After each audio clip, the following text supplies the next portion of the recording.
সাজিবুর রহমান মিলন জানতে চেয়েছেন, দেবর কি ভাবির সাথে মোবাইলে কথা বলতে পারবে? হাদিসে আসছে নবী আলাইহিস সালাম বলেছেন, আল হামরু আল মউত, দেবর হলো মৃত্যু। মৃত্যুকে দেখে, মরণকে দেখে তোমরা যেরকম ভয় করো, দেবরকে দেখে সেরকম ভয় করিও। ঠিক তেমনিভাবে পুরুষদের জন্য শ্যালিকারা হলো মৃত্যু।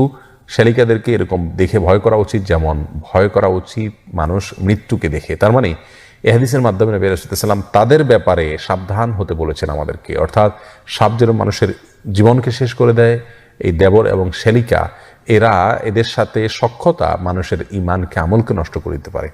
এই জন্য একজন মুসলিম এ বিষয়ে সাবধান থাকবেন এবং সতর্ক থাকবেন।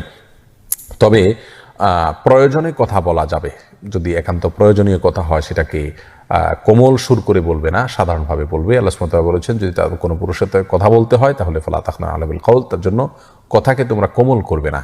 যেটা মেয়েরা সাধারণত অন্য পুরুষের সাথে কথা বললে একটু মিষ্টি সুরে কথা বলে, ছেলেরাও মেয়েদের সাথে কথা বলে মিষ্টি সুরে কথা বলে, তো এটা জায়েজ নাই। এটা করা মানে হলো ফিতনার দুয়ার কেউ মুক্ত করা, বরং সাধারণভাবে স্বাভাবিকভাবে বলবে। কেউ কেউ কর্কশ করতে পারেন, আসলে কর্কশ না।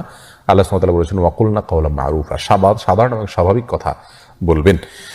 অতএব প্রয়োজন হলে বলতে পারেন, বিনা প্রয়োজনে বা যথাসম্ভব না বলে পারা গেলে সেটা মানে দূরত্ব অবলম্বন করে থাকা ভালো। যেভাবে হাদিসে মৃত্যুর থেকে দূরে থাকতে বলা হয়েছে, এবারও সেটা।